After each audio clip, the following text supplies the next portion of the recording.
Jay here for Stretford Paddock. This is the paper talk. As you can see, I'm outside Old Trafford and it's pretty mild, but despite that I've still got my coat on. It's the morning after the night before, and as you would expect, all the paper talk this morning is focused on the fact that Manchester United, in fact it's focused on the fact that Manchester United lost against Leicester City, losing 2-1, our reserve team basically losing to Brendan Rodgers' team, and there's also a little mention of the fact that Manchester City have won the title. So it was almost inevitable, wasn't it? Especially when we saw that team. You feared that maybe it's the worst. Ole Gunnar Solskjaer shuffling his pack massively, playing a lot of youngsters, a lot of players that don't normally get a game. So the experienced players like Nemanja Matic, Juan Mata, who don't normally start, probably throwing Eric Bailly into that mix as well.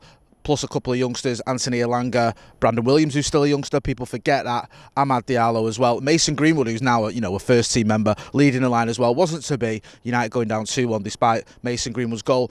And a lot of the talk this morning looks at that. Ole Gunnar Solskjaer praising Mason Greenwood, saying that he thinks United have a new leader.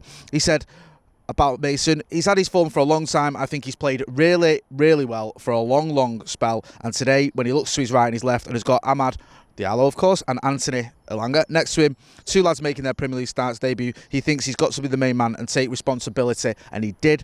He's very mature. He was very mature, sorry. He looked like a 29-year-old, not a 19-year-old. You saw some definite leadership in the way he had to take responsibility. He knows that.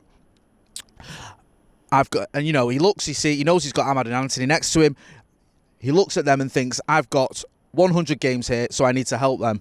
He did really well considering his age. I mean, that's about as accurate as you can be. He also went on to say he's got 100 games. The experience, the way he took that responsibility tonight, I was really pleased with. It's maybe not as easy when you've got Bruno, Paul, Marcus and Edison next to you, which is natural. I still want him to take that responsibility when he plays, because no matter how old you are, if you believe in yourself and trust yourself, I think that's the right decision. You make the right decision. I still want him to do that on Thursday when he plays with the more experienced ones. So there's no rest for him. He's going to play on Thursday. I mean, he's been playing practice every game. All these games coming thick and fast, and he's been involved in all of them, Mason Greenwood. And I think some people need to start putting some real respect on Mason Greenwood's name. I'm not talking about United fans, because United fans know what he's like, but he got a lot of grief earlier on in the season. There's a lot of people questioning him with stupid comparisons to Ravel Morrison. There was horrible rumours going around on social media about things that were nothing to do with him. And there were some newspaper reports that I just thought were quite frankly ridiculous. Also, Gareth Southgate, the way he handled the whole issue away with England wasn't great. Putting him up for interview to answer questions about Harry Maguire in Mykonos, and then obviously sending him home when he broke rules, and then not putting him in the squad again for the next couple of squads. I think one was because of that, and another one he said was based on form. But it just wasn't a great time for him. It wasn't handled very well by a lot of people who should know better. And I think United fans have always had his back, and rightly so, because we know he's an amazing talent. And yes, earlier on in the season he was struggling for goals a little bit. People looking at, maybe it's second season syndrome. Let's not forget Mason Greenwood as well. Lost a friend. One of his friends passed away. So he had that to deal with as well. And we know that he was dealing with that because on this channel, when we posted about it, he liked some of our posts. So it was obviously something he was dealing with. And that's a lot for any young man to have to cope with. Cope with it well. He's back to his best form. And people need to start realising just how good Mason Greenwood is. We know it here at Old Trafford. We know it as United fans. And I think some of the press can maybe take a note of it as well, because this is a kid who's going to go very far. And the fact he's got 100 games already under his belt, he's on absolute fire, banging in goals every week, is heartwarming. It really is. And he's a credit to himself and his family. Also, on last night, Ole Gunnar Solskjaer, he sent a bit of a message here to the Glazers, because people have been critical of Ole, saying, he's a bit of a Glazer stooge and he's a yes man. But this is the sort of the biggest sort of message we've seen from him, really, in terms of transfers, I think. He said about recruitment, he said, first of all, congratulations to Manchester City for winning the league. Well done, Dear Lord, what a sad little life. Very worthy champions. We've got to hold our hands up, the United boss said. They have been lauded, and rightly so, as one of the best teams that have been in the Premier League. Really? They have shown where the bar is. That's where we want to be. We are not there yet. They have put the bar where it is, and it's up to us now to take the next step. That's a long process. We know what we want to do. Of course, this is not the position we want to be in, but the sensible answer is that we push City to the last 10, 12 days of the season. You can criticise that, and you can say it's a bit too bad, but listen, we made them work for this title, regardless of how not in the title race we were. And I don't, other than the sort of brief dalliance we had at the top, it wasn't a sort of, nail biting, title race, but at least we pushed them. No other team did, and it wasn't like last time we finished second behind them where we were 19 points off, a lot closer, making them work for it. But this isn't where Manchester United want to be. We want to be winning titles, of course. He said we've got to be big enough to hold our hands up. I don't mind doing that, but we know we want to get there, and that is the next step we have to make. Hopefully we can come together as a team and club and push next season. If you want to take up the challenge with them, of course, we need to strengthen our squad. So he's being honest there, and he's sending a little bit of a message to the Glazers saying that, we need reinforcements. He also went on to say,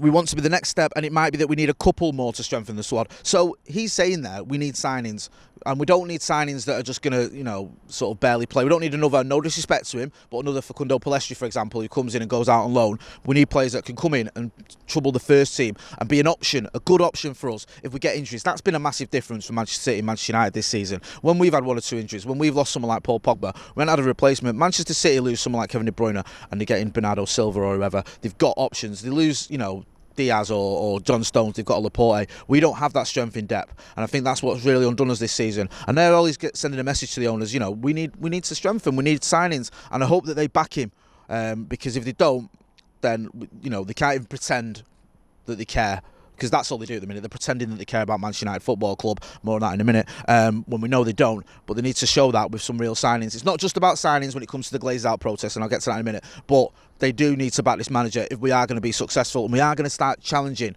for trophies like the Premier League, like the Champions League, where Manchester United should be.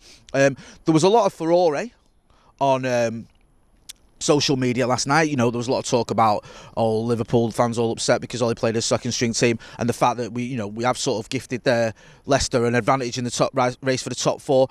Liverpool now could struggle to get into the top four. They're I think they're 7 points off the top four, but they've got a game in hand on Chelsea. They're coming in on Thursday. There is a protest even planned on Thursday, 6 o'clock on Thursday. Here at Old Trafford, so you can expect to see a lot of people. You can see there's loads of barriers up. The barriers have been here. There was a lot of police presence. We were here yesterday afternoon. There was a big police presence yesterday ahead of the Leicester game, but there wasn't a protest ahead of the Leicester game. The police were just wasting the time, really. I don't know what they're doing. But there will be one on Thursday, so we'll be down here covering that. I'll be down here just protesting, to be honest with you. But you can make sure you check that out. If you can get down, come down, show your support, because the Glazers Out movement is strong, and it's not just about signings, it's about other things as well. You might have seen some of the images on social media last night of, I can't remember, I think it was Paul Hurst, one of the journalists in there in the press box, and it was leaking. The roof was leaking onto his plugs and stuff. That just shows you the shambles that is Manchester United under the Glazers. We've got a stadium that's falling apart. I mean, it's not just about signings. It's a lot deeper than that. It's about fans having a say. It's about the 50+1 model that we've seen in Germany. So you can get down here on Thursday and you can get involved in that. So yeah, there was a little bit of a kick-off the Scouts is saying about that, but that's not our problem. In terms of transfers, Ole Gunnar Solskjaer says we need transfers, and we do. We need transfers like Jermaine Jenas needs sacking. One of those transfers, which isn't really going to be the answer to our problems, but it's someone we probably need, could be Tom Heaton. Mike McGrath in the Telegraph yesterday saying that the former Manchester United keeper could make a return to Old Trafford on a free transfer. He says he's going to the club where he started off. He's 35 and it looks like he's going to be a replacement for Sergio Romero. Sergio Romero looks like he's heading out, and it looks like Tom Heaton comes in. And there's also talk there possibly of David De Gea moving on.